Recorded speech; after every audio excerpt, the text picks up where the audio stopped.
اللهم ادخل علينا عامنا هذا بالأمن والأمان والسلامة والإسلام والهدى والمغفرة والعافية والمعافاة والرزق الحسن ورضوان من الرحمن.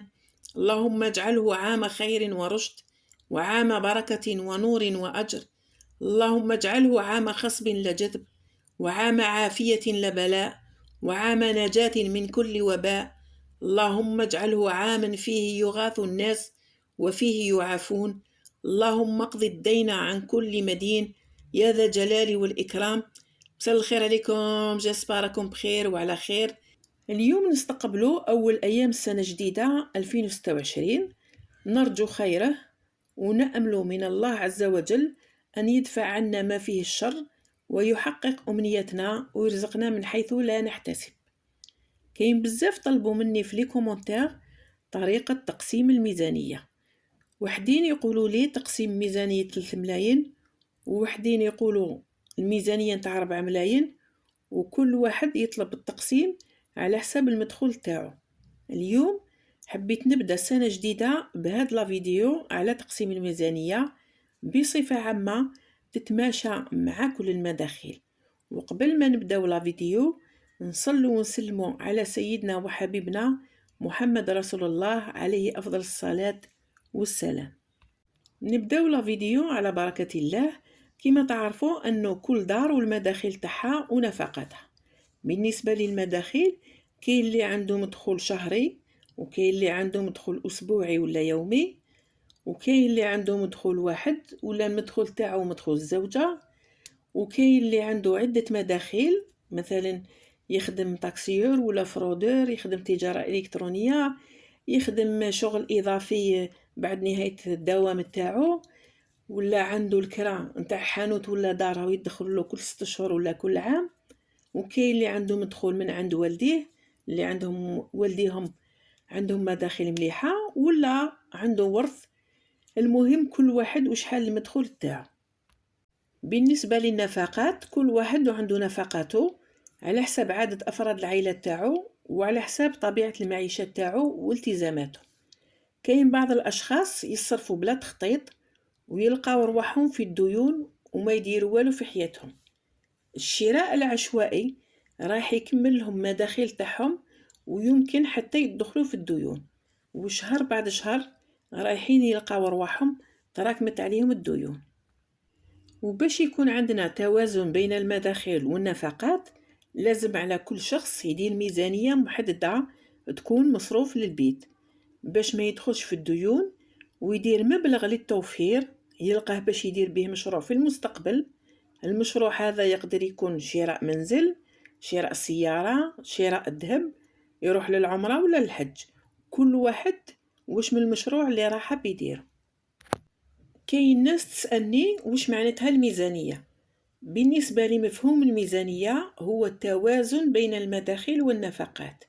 معناها أنه لازم النفقات تكون أقل ولا تساوي المداخيل، ما لازمش النفقات تكون أكثر من المداخيل. كما كنا قلنا من قبل كل واحد والمداخيل تاعو، بصح ما لازمش المداخيل كامل تنصرف على الماكلة والشراب. لازم نحددو جزء فقط من هذا المداخيل هو اللي يكون المصروف تاع البيت. بيان سور هذا الجزء من المداخيل لازم ينصرف حسب احتياجات كل عائلة وعلى حساب عدد الأفراد تاعها. مهما كان المدخول شهري أسبوعي ولا يومي لازم نحيو منه 10% على الأقل. هذا المبلغ راح يكون للتوفير. مثلا واحد المدخول اليومي تاعو 100,000، كل يوم ينحي 10,000 ويحطها بجيه. وإذا كان واحد مدخوله الأسبوعي مثلا 900,000 راح ينحي 90,000 كل أسبوع.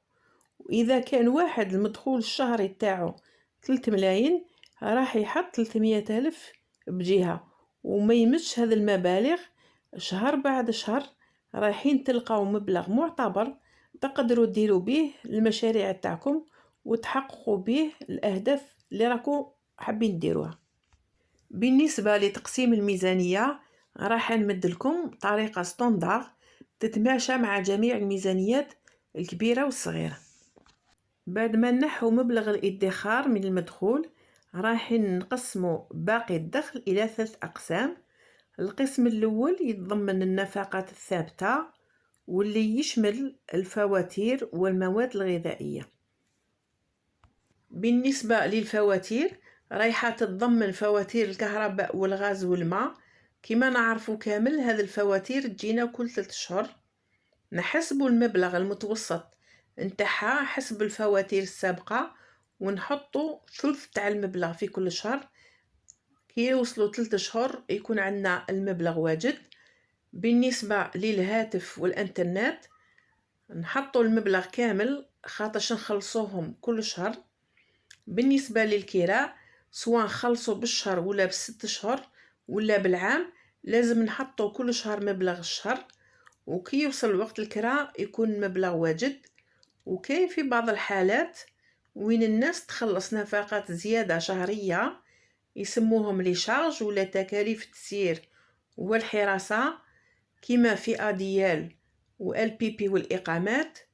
وعندنا كذلك مبلغ مخصص لوقود السيارة على حسب نوع الوقود والمسافة المقطوعة في الشهر وعدد السيارات.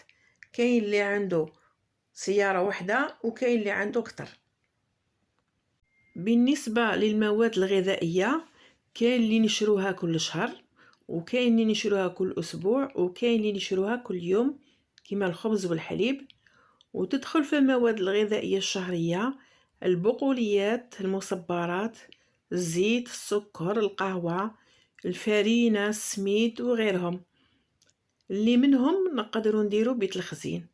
عندنا كذلك اللحوم والدواجن والبيض، خضر وفواكه، كوسميتيك ومواد التنظيف. هذا المواد كامل نقدروا نشروها شهريا ولا أسبوعيا ولا يوميا حسب الحاجة. بالنسبة للقسم الثاني نتاع الميزانية راح يتضمن النفقات المتغيرة واللي يشمل الأعياد والمناسبات. عندنا بالنسبة للأعياد بيسك حنايا مسلمين عندنا عيد الفطر، عيد الأضحى، رمضان، المولود وعاشوراء. هذه الأعياد كامل نخبو لهم مبالغ مالية شهريا. كل ما توصل المناسبة نكونوا وجدنا المبلغ المخصص لها. كذلك عندنا مناسبات عائلية كما الأعراس والحفلات، أعياد الميلاد، زيارة الأهل، تهنئات بمناسبة النجاحات المدرسية كما البيام والباك والدخول المدرسي وغيرها. وعندنا القسم الثالث والمخصص للطوارئ واللي هي حالات المرض عافانا الله وعافاكم. في حالة كذلك تعطل الأدوات الكهربائية كما لا ماشينة لافي ولا فريجيدار. وعندنا كذلك مصاريف السيارة في حالة العطب ولا درنا لها فيدونج ولا طرطق بنو ولا صديبو هنايا. المهم هذه الحالة الطوارئ لازم نكونوا حاطين لها مبلغ معين نلقاهم بلا ما نروحوا نسلفوا على الناس. وفي الاخر نقول لكم اذا عجبتكم لا فيديو جامي كومونتير حلو كيما نتوم، واللي ماش مشترك يدير اشتراك فضلا وليس امرا. وبقاو على خير ونتلاقاو في ساعة الخير بحول الله.